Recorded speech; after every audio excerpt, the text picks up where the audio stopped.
Hello and welcome back. In this example we've got a great portrait, kind of like a surfer style theme here, and we're actually going to be using 4 different exposures for our image. So this is a quadruple exposure image. It's going to be really fun. Let's jump into Photoshop. Here we're in Chapter 2, Section 4, Surf Portrait, and let's go ahead and open up all these. So we're just going to click them all and drag them right into Photoshop here. Alright, now I'm going to use hit Control or Command minus to just make these a little bit smaller. There we go. And we're going to be going with our base image here. So let's use our move tool. I'm going to hold Shift and click and drag from one image to another, and we're just going to basically get everything in the same document. And then let's hit Control or Command W to close those out, and I'm going to hit F for full screen.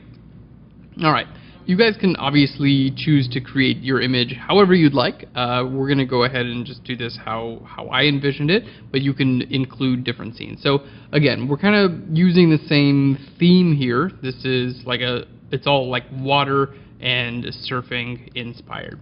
So we're going to start off with this image here. Let's go ahead and create a black and white adjustment layer.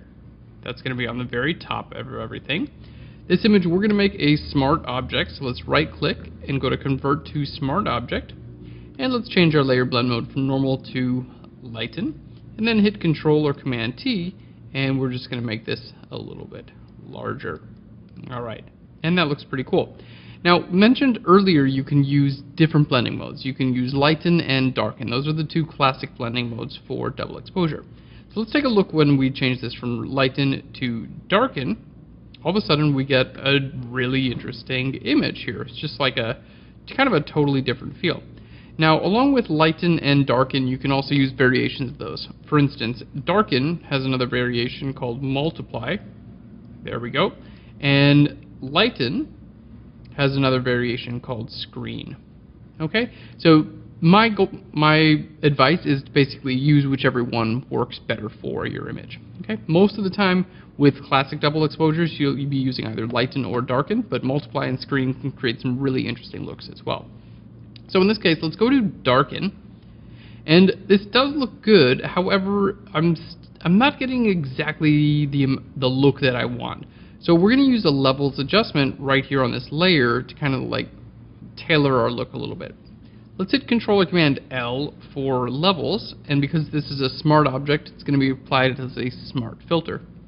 So let's go ahead and take our midpoint, and moving it from the left to the right, you can see basically I want to make this layer a little bit lighter.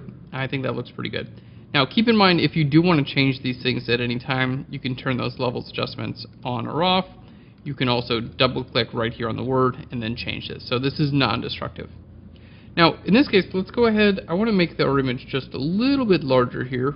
Just make it a little bit larger and kind of bring it down a little bit. I just thought it was a really interesting, like, kind of halo type effect that we got around our subject. Just gave it a look that I haven't really seen before. That looks really good. So we're going to go ahead and turn this layer on, and I just wanted a little bit more like kind of beach ocean theme in here. So we're going to change this layer. We're going to right click and make it a smart object. That's just good practice there. And let's go ahead and change this from normal to lighten so we can get these waves. Now with these waves, I'm also going to try to mimic the angle of his arm there. So let's hit Control or Command T. We're going to right click, and I'm going to flip this horizontally, and then let's go ahead and scale this up. There we go, and we can kind of bring it right around here. And it's just an aerial shot, so you know it doesn't really matter how we move it around. Okay, now you can see the photograph does one thing is it's a little bit on the light side, and we can also see the edge there. So let's go ahead and grab our levels adjustment layer.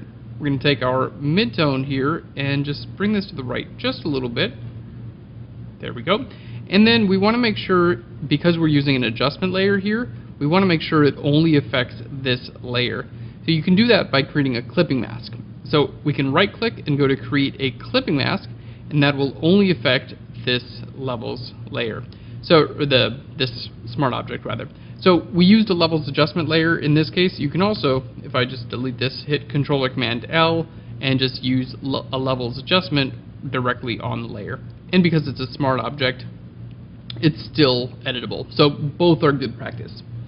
All right, let's go ahead and throw a layer mask on here, and we're just going to paint black on the layer mask here, and turn this off and on just to see, if there's any other areas where we don't necessarily want it to show up. I think that looks really cool.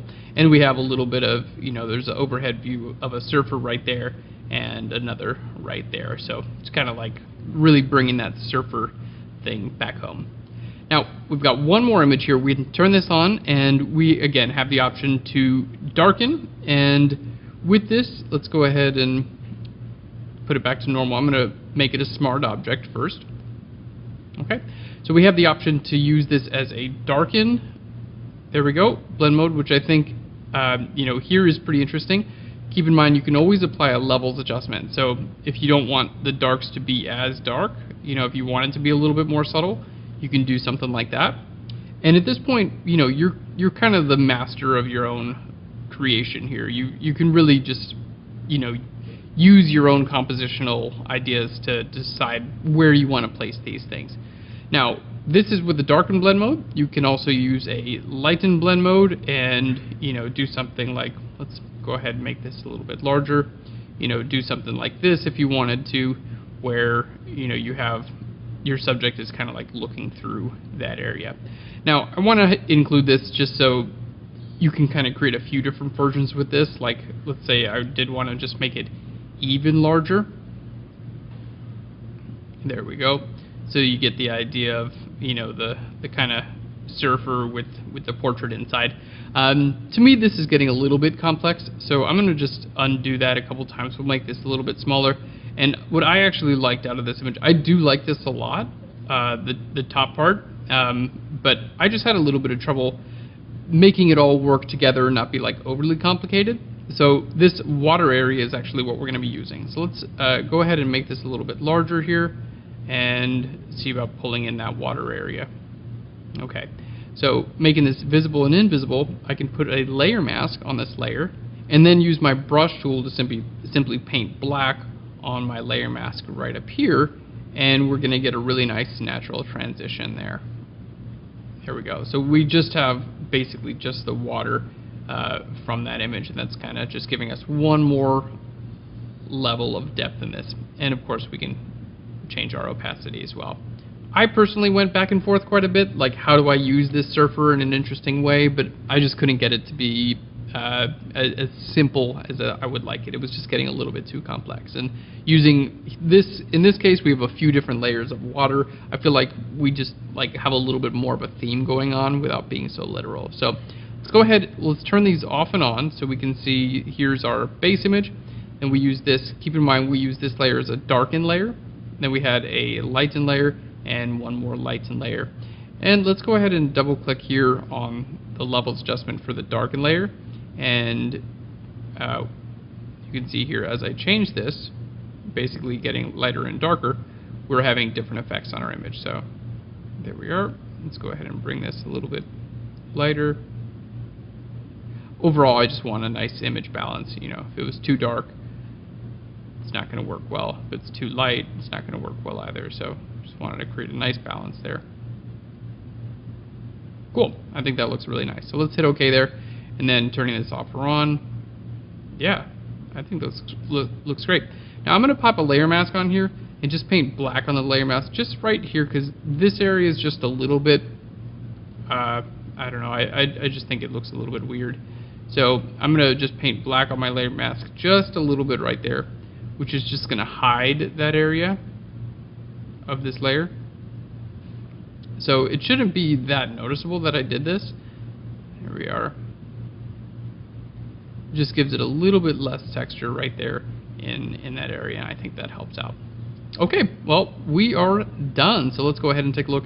There's our before and the after. I think it's actually a really cool image. Brings in a lot of unique, we have the symbol here, the dog tag, whatever, but we also have the different surfers and a bunch of different views of waves. So I like it quite a bit, and I hope you do too.